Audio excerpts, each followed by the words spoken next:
هلو گایز، چطورین؟ خوش آمدین با یک ویدیو دیگه از چینل من. ادریس هستم با یک ویدیو دیگه در خدمت شما.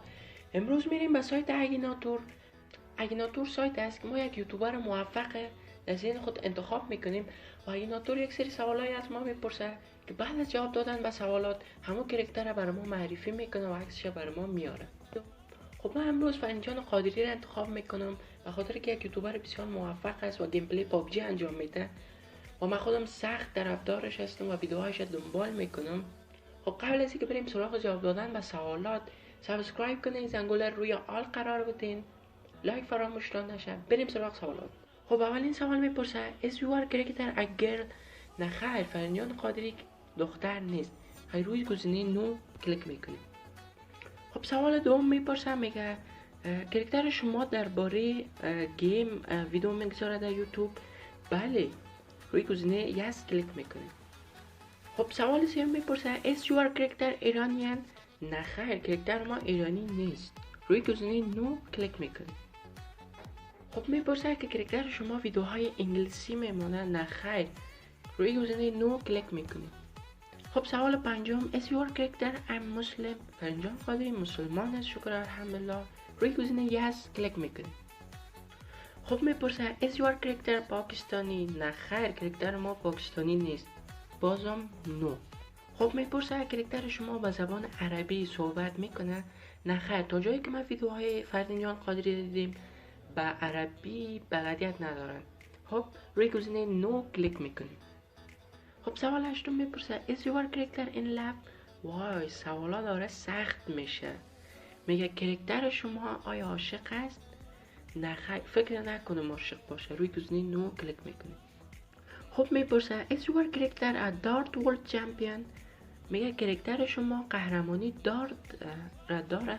نمیفهم دارت چی معنی. اگر شما میفهمین در بخش کامنت ها حتما بنویسین. خب من به خاطر که سوال درست نفهمیدم روی گزینه نو کلیک میکنم. خب سوال دوم میپرسه is your character بنگالی؟ نه خیر، کرکتر ما بنگالی نیست. نو. خب میپرسد که کرکتر شما همیشه لباس سفید میپوشد؟ تا جایی که من دیدم فرنجان قادری لباس سفید زیاد نمیپوشد. روی گزینه نو کلیک میکنم. خب قسمه که میبینه اگیناتور عصبانی شد. سوال دوازدهم میپرسه is your character اندونزیان؟ نه خیر، کرکتر ما اندونزیایی نیست. خب میپرسد که کرکتر شما با زمان مالایی صحبت کرده میتواند؟ مالایی نمیفهم کدام زبان است. اگر میفهمین حتما در بخش کامنت ها بنویسین. خب تا جایی که من میفهمم فرنجان به این قسم زبان اصلا آشنایی نداره. روی گزینه نو کلیک میکنیم. خب میپرسد که کرکتر شما در آلبانیان متولد شده است؟ فکر نکنم. خب سوال پانزدهم میپرسد که has you correct why؟ از این سوال میگذریم. نو. خب میپرسد که کرکتر شما از بالکان است؟ نه خیر. خب سوال 17 میپرسد که آیا کرکتر شما بالاتر از 1 میلیون سابسکرایبر داره؟ نه خیر، فرنجان همین چند روز پیش به 100,000 سابسکرایبر رسید که من برش تبریک میگم. خب من هم آرزو دارم که یک روز به 1 میلیون سابسکرایبر برسه. خب من برای فعلا 1 میلیون سابسکرایبر نداره. روی گزینه نو کلیک میکنم. خب میپرسه که is your character from کردستان؟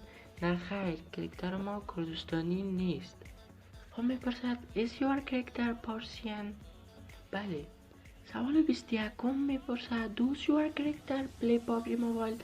بله، البته کرکتر ما PUBG Mobile بازی میکنه و یوتیوبر است. بله. سوال 23 میپرسد does your character lives in Dubai؟ نه خیر، فرنجان فکر کنم آلمان زندگی میکنه. خب گزینه نو را کلیک میکنیم. What the fuck، ادریسجان شریفی را کشید. کرکتر را که انتخاب کرده بودیم فرنجان قادری بود. خب ادریسجان شریفی هم یک یوتیوبر بسیار موفق کشور ماست که واقعا من دوستش دارم و امید موفقیت به هر دو یوتیوبر ما دارم. خب تا ویدیوی بعدی که در خدمت شما میم.